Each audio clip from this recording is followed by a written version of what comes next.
Por isso, o primeiro evangelho só foi aparecer, na melhor das hipóteses, 17 anos depois, ou talvez 30 ou 40 anos depois, porque esse pessoal, durante anos, não chegava em lugar nenhum dizendo: vamos abrir o evangelho de Mateus, ou a carta de Paulo aos Romanos, né? O Paulo chegando aos Colossenses, lá, meus irmãos, vamos abrir uma carta que eu escrevi aos Romanos. Não existia essa história, tudo estava aqui e aqui. Só isso que havia. Palavra no coração. Só que ali em Jerusalém, quando o Espírito se derramou, houve uma simbiose de encontros. Número 1, os galileus ridicularizados que falavam em outras línguas e que subitamente falavam as grandezas de Deus nas línguas dos outros. Uma perplexidade que já os tornou criaturas de natureza totêmica na percepção daqueles outros caras que foram crendo. Que negócio é esse? A ponto de que tinha gente que levava pessoas para a sombra de Pedro passar em cima do indivíduo, né? Então, segundo lugar, criou-se o quebrantamento daquela experiência do ressuscitado foi, e o Espírito desceu como línguas de fogo. A gente falou em outras línguas, e o amor que os envolveu, nos primeiros meses, primeiro ano ou dois, foi uma maravilha, mas depois começou a trabalhar contra, porque já era uma gostosura que violava a lei do caminho, a lei hebreia, a lei andante, do ide, indo, sendo, caminhando, ficar em Jerusalém até que, depois, até os confins. Se você viola essa lei existencialmente hebreia, de Abraão, o hebreu, do homem de fé, que anda sem saber para onde vai, que segue, que é levado pelo Espírito, se você viola isso e faz opção pela fixidez, por mais que línguas de fogo tenham se derramado da tua cabeça, dentro de pouco tempo, a língua que vai prevalecer é a do inferno na boca da comunidade. E que foi o que aconteceu em Jerusalém. Aquele experimento lindo foi ficando feio, com muitas brigas de poder, com a penetração de sacerdotes, de sumos sacerdotes, com a ingerência do templo. Tiago, que virou uma figura preeminente, era uma pessoa extremamente judaica de natureza, de cultura. Ele não tinha a polimorfia de um Paulo e nem a capacidade assim mais andante, livre de um Pedro. Ele era um sujeito mais plantado, ficou ali mesmo. E cresceu, criaram um grupo muito grande. Só que aquele grupo parou o fluxo do caminho. Porque Jesus não pediu para eles fazerem sede lá, não disse Jerusalém será o Vaticano do reino de Deus. O reino de Deus só tem um Vaticano, que é aquele que vaticaniza a palavra dele no nosso coração, onde está o trono. Mas eles vaticanizaram Jerusalém e fizeram um híbrido, um sincretismo, que tinha a confissão de fé em Jesus e o ensino do Evangelho, mais as tradições da sinagoga e mais ritos, festas e coisas do templo judaico. E foram ficando de tal maneira que, se Estevão não tivesse pregado aquela palavra naquele dia e não tivesse sido morto pelas mãos de Paulo e seus amigos, com certeza absoluta, nós não teríamos tido o que nós ainda tivemos para frente. Porque aquela igreja ia virar um mar morto, sem saída, que não dá nada para ninguém e sofre de indigestão de sal. É sal do sal e não sal da terra. Ia ficar ali, presa e morta ali dentro. Lá em Atos 8, se diz que com a perseguição de Estevão, foram dispersos os que estavam em Jerusalém. E a palavra grega é semeados, porque a perseguição veio e semeou a moçada. Foi quando o evangelho foi pregado pela primeira vez por eles, fora do território de Israel. Depois chegou até Antioquia. De fato, foi a conversão de Saulo, com a ajuda de Barnabé, que o acolheu, e mais a base que eles lançaram em Antioquia, que catapultou a pregação do evangelho para o resto do planeta.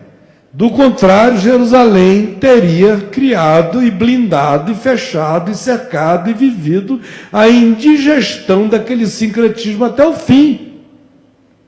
E não é possível ler tanto o livro de Atos quanto ler as cartas de Paulo e conhecer a história da igreja e não ver que a relação entre Paulo e Jerusalém foi de tensão permanente. Tensão com aqueles que ele chamava de colunas. Se outrora um dia for, eu não sei, Deus o sabe, Deus não vê a aparência, até a moçada como Tiago ele trata assim. E os outros judaizantes que foram os diabos da vida dele até ele morrer, que se dedicaram a persegui-lo. Era todo mundo, ou judeu com raiva dele, ou judeu crente com raiva dele. Ele não escapava de nenhum dos dois, do não convertido e do convertido judaico, apanhava de todos os lados. E era um pessoal que aonde ele ia, eles iam para desmontar essa estrutura. Então, no livro de Atos, você vê o seguinte: enquanto eles estão em Jerusalém, até Atos 8 e 9, e mais precisamente eu diria, você vai com essa ênfase assim forte, até 12, prisão de Pedro, a igreja, a igreja, a igreja, a igreja, né? Quando Paulo se converte em Atos 9, você começa a ver o caminho de Paulo, no livro de Atos dos Apóstolos, escrito por Lucas, amigo dele, e que se inclui na narrativa do capítulo 16 em diante. Até então foi Paulo e Barnabé, Barnabé e Paulo, os apóstolos e tal. Do capítulo 16 em diante, depois de Troade, ele começa a dizer, então nós partimos, que foi onde ele se incluiu na história. E ali, você começa a ver uma outra designação. Por exemplo, quando Paulo dá a sua primeira palavra de testemunho sobre como é que ele tinha encontrado Jesus, o que é que ele diz? Ele diz que perseguia a igreja e que tinha sido perseguidor da igreja lá escrevendo a Timóteo. Mas quando ele se reporta publicamente ao que ele tinha feito, ele diz, porque eu persegui os desse caminho. Ele, durante 3 ocasiões, toda vez que fala em público, ele fala dos discípulos como os do caminho. Fala do ajuntamento dos discípulos, um ajuntamento não geográfico e não físico, mas um ajuntamento de natureza relacional, como o caminho. Os do caminho, o caminho. E chega a dizer uma coisa que daqui a muito pouco tempo vai virar moda no nosso meio, que naquele tempo lá já diziam, não é? Ele diz, este caminho ao qual vós chamais seita. Eu perseguia este caminho ao qual vós chamais seita. Que é como eles já estão chamando e vão chamar. Tudo normal até aqui. Então, a razão pela qual eu fiquei assim com urticária de usar a palavra igreja, é porque eu não tenho tempo para explicar para as pessoas que quando eu falo de igreja, eu não estou falando desse negócio que está aqui. Eu não gosto nem de dizer vamos ao culto. Luto contra essa expressão, porque culto é vida, é todo dia, tua consciência, você andando com Deus no caminho. Vida é culto, culto é vida. Então eu vou à reunião, na qual podem surgir milhares de cultos particulares, ou não. Eu vou lá ensinar o Evangelho. Quem for sábio, cultue, ali também.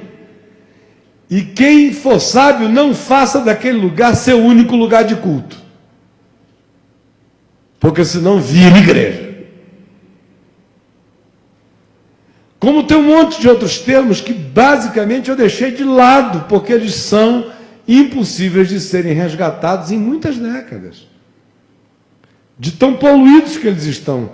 E sem nenhum sentimento profético, só mera intuição e impossibilidade de não enxergar, eu tomo aqui o Ticiane, o João Bezerro, o Marcos Batista, quem quiser que trabalhou lá comigo, como há décadas que eu estou dizendo que esse é um nome desgastado, o próprio nome evangélico.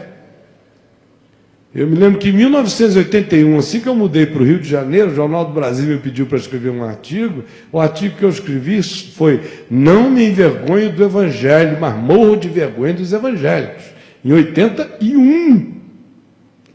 Então não tem nada novo, eu não estou dizendo nada novo, quem me acompanhou sabe que eu não estou falando nada novo. Isso é novo para o pessoal que quer dizer que é noivo para dizer que é seita. Mas não é nada novo, antes eles aplaudiam isso tudo. Não mudou nada, eles é que adoeceram tanto que não aguentam mais o chamado. E aí preferem demonizar o negócio. Mas a vida inteira, a vontade era ver se isso era resgatável. Quando nós chegamos, e eu disse que isso começou há 1.700 anos atrás, com Constantino, porque os 300 primeiros anos a igreja não construiu um templo. Os do caminho não construíram um único templo em quase 4 séculos. O primeiro templo foi construído por Santa Helena, mãe de Constantino. Já foi quando Roma virou o patrono da igreja, que a igreja virou igreja. Antes era o povo de Jesus, o povo do caminho, o povo inverificável, o povo não objeto de estatística, um povo diluído no chão da terra, um povo misturado, um povo que se encontrava às escondidas e vivia ao ar livre. De Constantino para frente é que isso ganha status de religião, aí matou o caminho, quando virou religião acabou a caminhada. O nome clássico adotado é, obviamente, o nome greco-romano, igreja, para sempre. E as estruturas adotadas são todas estruturas de administração grega.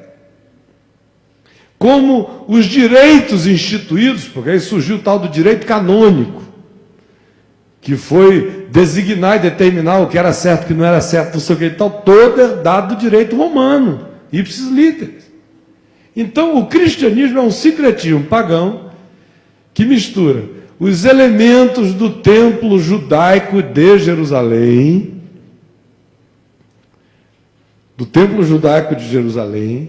com pregações do Evangelho que dizem que Jesus é o Filho de Deus e que Deus é 3 em 1, que também já foi uma definição pós-constantiniana, porque antes ninguém tinha essa preocupação. Quando o cara falava do Pai, era como se estivesse falando do Filho. Quando falava do Filho, era como se estivesse falando do Pai. Quando falava do Espírito Santo, é como se estivesse falando dos outros dois. Ninguém se deu a idiotice de tentar organizar a trindade nenhuma. Só maluco, de rei, com síndrome de onipotência, um monte de teólogo adoecido para querer mostrar serviço grego de filosofia que cai numa pasmaceira dessa, em relação a Deus. E desses 1.700 anos para cá foi sincretismo sobre sincretismo. A gente, por exemplo, pratica coisas que são muçulmanas, a gente nem sabe. Foi engolindo. Quando o Bush chega, por exemplo, separou-se a igreja do Estado, né? Igreja é igreja, Estado é Estado. Mentira. Se for católico, o Estado, igreja e Estado continua a mesma coisa. Se for protestante, também.